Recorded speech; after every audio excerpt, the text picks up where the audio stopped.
గుంటూరు జిల్లా తాడేపల్లి పరిధిలోని ఉండవల్లి గుహల వద్ద పెను ప్రమాదం తప్పింది.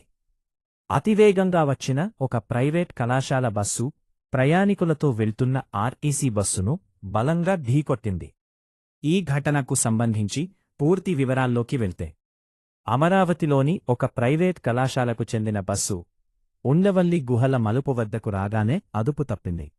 అతివేగంగా ప్రయాణిస్తూ ఎదురుగా వస్తున్న ఆర్టీసీ బస్సును నేరుగా ఢీకొట్టింది. ఈ ప్రమాద ధాటికి రెండు బస్సుల ముందు భాగాలు పూర్ణంగా నుజ్జునుజ్జయ్యాయి. ఈ ప్రమాదంలో ఆర్టీసీ బస్సు డ్రైవర్కు స్వల్ప గాయాలయ్యాయి.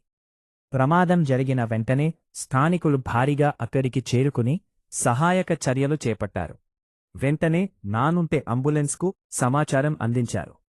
ప్రమాద సమయంలో ప్రైవేట్ కాలేజీ బస్సులో విద్యార్థులు ఎవరూ లేకపోవడంతో పెను ప్రమాదం తప్పిందని అందరూ ఊపిరి పీల్చుకున్నారు.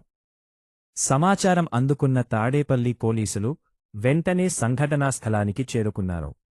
ప్రమాదం జరిగిన తీరును పరిశీలించి అతివేగమే ప్రమాదానికి కారణమని ప్రాథమికంగా నిర్ధారించారు.